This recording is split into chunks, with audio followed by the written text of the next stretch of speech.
వైసీపీలో టికెట్లు కన్ఫర్మ్ చేస్తున్న క్రమంలో చాలామంది సిట్టింగ్లు పార్టీని వీడి వెళ్ళిపోతూ ఉన్నారు సార్. రీసెంట్గా వైసీపీ ఎంపీ సంజీవ్ కుమార్ పార్టీని వెళ్ళిపోయారు. దాన్ని వార్తగా చూస్తూ ఉన్నాం సార్. మరో బీసీ బలి, ఓసీ నేతకు జగన్ ఆహ్వానం. వైసీపీని వీడిన పద్మశాలి ఎంపీ సంజీవ్ కుమార్ ఇక్కడ కులాలను ప్రస్తావిస్తూ ఉన్నారు.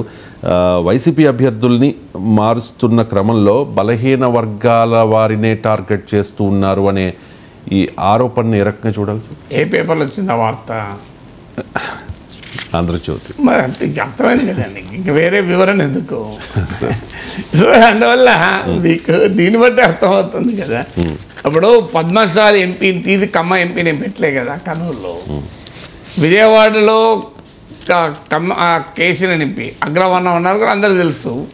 సో విజయవాడలో ఎంపీ పద్మశాలిని తీసిన చోట కమ్మాలే పెట్టలే. ఆ రెండు ఒకే రోజు జరగచ్చు పరిణామాలు. ఒకే రోజు జరగడం వేరు, ఒకరిని తీసి మరొకరిని పెట్టడం అని మనం కామెంట్ చేస్తే ఎట్లా కరెక్ట్ అవుతుంది? నిజంగానే కర్నూలులో బీసీ ఎంపీని తీసి ఆడ ఓసీకి టికెట్ ఇస్తే అన్న కొంత అర్థం ఉంటుంది. అది కూడా కరెక్ట్ కాదు పూర్తిగా. ఎందుకంటే ఓవరాల్గా 25 ఎంపీలు, రేపు జగన్మోహన్ రెడ్డి 25 ఎంపీల్లో ఎంతమంది బీసీలు ఉన్నారు, రేపు 2024 లోక్సభ ఎన్నికలకు మళ్ళీ ఎంతమందిని బీసీ అభ్యర్థులు పెడతారు, ఇది లెక్క వేసి ఒకవేళ బీసీ అభ్యర్థుల్ని కనుక తక్కువ మందిని పెడితే ఖచ్చితంగా అన్యాయం చేసినట్లే, అనుమానం లేదు. కానీ అసలు ఒక చోట కర్నూలులోనే ఇంకా వేరే అభ్యర్థి ఎవరో చెప్పలేదు.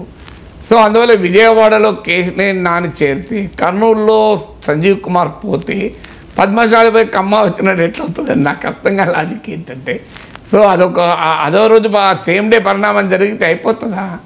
సో అందువల్ల అది ఏ రకంగా లింక్ కలిపినట్లు అవుతుందో నాకు తెలియదు మరి. అందువల్ల ఇప్పుడు రేపు 151 మంది ఎమ్మెల్యేలు, సిట్టింగ్ ఎమ్మెల్యేలు ఉన్నారు.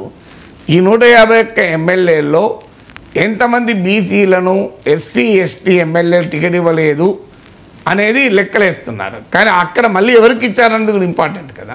మళ్ళీ అక్కడ కూడా బీసీ ఎస్సీ ఎస్టీలకు ఇస్తారు కదా, వేరే వాళ్ళకి ఇవ్వరు కదా. ఇప్పుడు వేరే వాళ్ళకి ఇస్తే డెఫినెట్గా క్వశ్చన్, ఎస్సీ ఎస్టీలు అయితే మళ్ళీ వాళ్ళకి ఇవ్వాలి, వేరే వాళ్ళకి ఇవ్వరాదు. మరి అది కులం ప్రాతిపదికగా డినై చేసినట్టు ఎట్లా అవుతుంది? పర్సన్ ప్రాతిపదికగా డినై చేసినట్టు అవుతుంది కదా. ఇప్పుడు ఎస్సీ ఎస్టీ సీట్లలో టికెట్లను సిట్టింగ్ ఎమ్మెల్యే టికెట్ ఇవ్వలేదు, వేరే అభ్యర్థులు పెట్టారు. అది కులం ప్రాతిపదికగా మార్చినట్టు ఎలా అవుతుందో నాకు అస్సలే అర్థం కావడం లేదు. ఎందుకంటే మళ్ళీ ఎస్సీ ఎస్టీలను పెట్టాలండి, వేరే వాళ్ళని పెట్టడానికి స్కోపే లేదు. అందువల్ల అన్పాపులర్గా భావించబడ్డ అభ్యర్థుల్ని వదిలేయడమే. అలాంటైతే మరి కాపు రామచంద్రారెడ్డి అన్న రెడ్డే కదా, నిన్నగాక మొన్నగా రాయదుర్గం ఎమ్మెల్యే కాపు రామచంద్రారెడ్డి జగన్ విమర్శించిండు. మరి ఇప్పుడు ఈ పత్రిక రాసేటప్పుడు రెడ్డి అవుట్ కమ్మ ఇన్ అని రాయాలి కదా.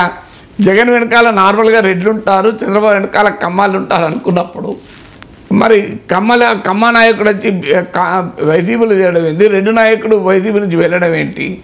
మరి ఇదే పత్రికలు రావాలి, రెడ్లు అవుట్, కాపు రామచంద్రారెడ్డి, ఆనం రామనారాయణ రెడ్డి, కోటంరెడ్డి శ్రీధర్ రెడ్డి, మేకపాటి చంద్రశేఖర్ రెడ్డి, రెడ్లంతా పోతున్నారు అని రాయాలి కదా.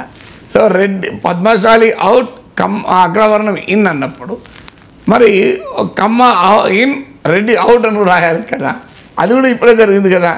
ఇప్పుడు ఒక్క సంజీవ్ కుమార్నే డ్రాప్ చేయలేదు, కాపు రామచంద్రరెడ్డి కూడా డ్రాప్ అయ్యాడు కదా.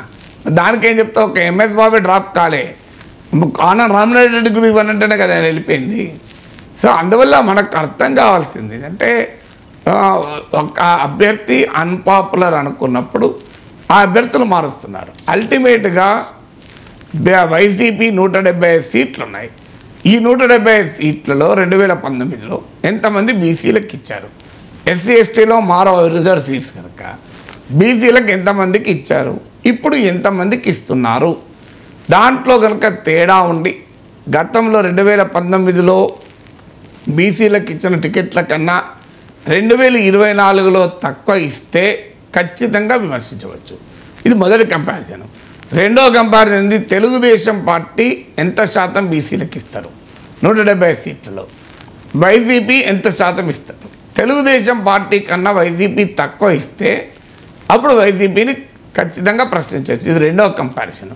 మూడో కంపారిజన్ గెలిచిన 151 సీట్లు పక్క పెడతాం 175 గెలిచిన 151 సీట్లలో ప్రస్తుత వైసీపీలో ఎంతమంది బీసీ ఎమ్మెల్యేలు ఉన్నారు, మళ్ళీ ఈ సీట్లలో ఎంతమంది బీసీలను పెట్టారు కనీసం గెలిచిన సీట్లలో. ఈ కంపారిజన్ ఇచ్చినా కాస్తంత అర్థం ఉంటుంది.